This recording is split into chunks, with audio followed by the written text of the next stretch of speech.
There's quite a story actually about this song, Near My God to Thee. Well, the RMS Titanic, which was a luxury steamship, well, it sank in the early hours of April 15, 1912, off the coast of Newfoundland and in the North Atlantic after they sideswiped an iceberg during this maiden voyage.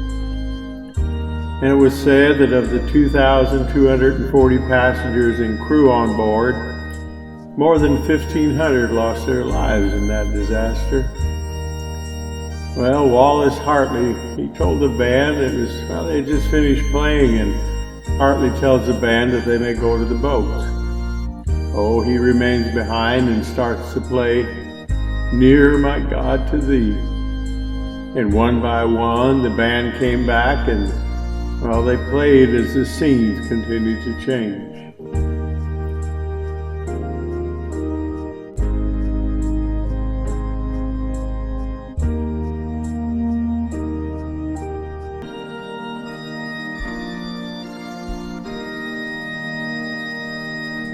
Near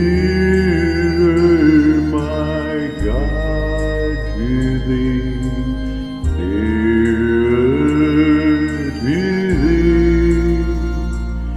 even though it be a cross that raises me,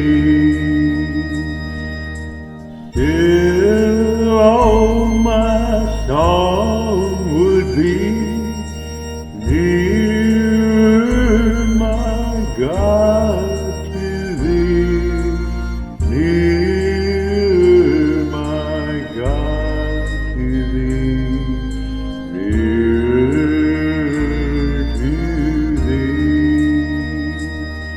Though like a wanderer, the sun gone down, darkness be over me, my rest a stone. Yet in my dreams I'd be near my God to Thee, near my God to Thee, near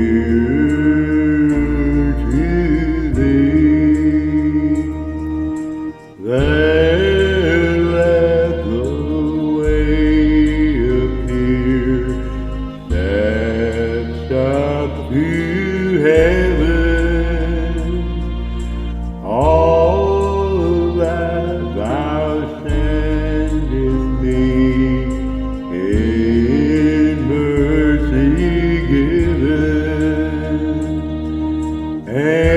angels to beckon me near my God to Thee, near my God to Thee, near to Thee.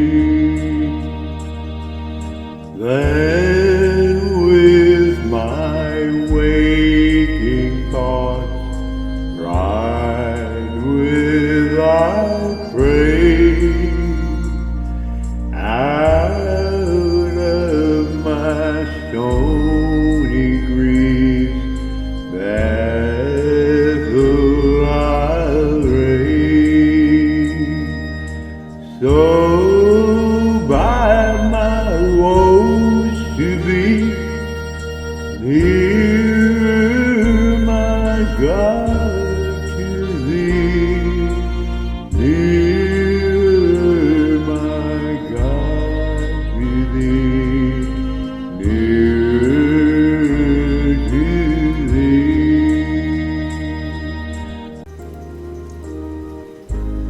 Yes, there are many versions or stories about the sinking of the Titanic.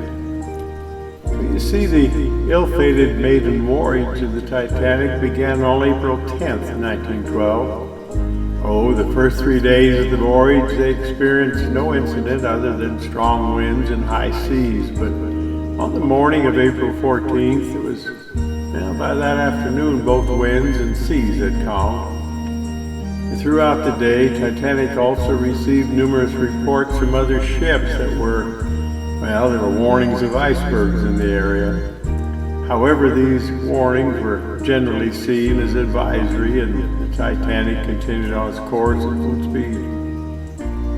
And just before midnight on the 14th, Titanic's lookouts spotted the giant iceberg to the right of the ship, and they alerted the bridge.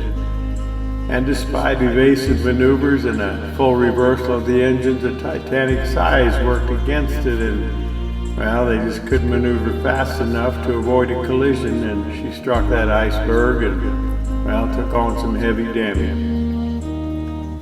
And the Titanic began sinking the bow first, and within 3 hours, the forward deck had sunk below the ocean surface, and as more water now could enter into the now submerged and open hatches, the rate of sinking increased as the massive bow, now completely filled with water, it lifted the stern of the ship from the water, and the pressure of these forces would eventually split the Titanic in half, separating the bow from its stern and allowing the still air-filled stern to bob up on the surface like a cork.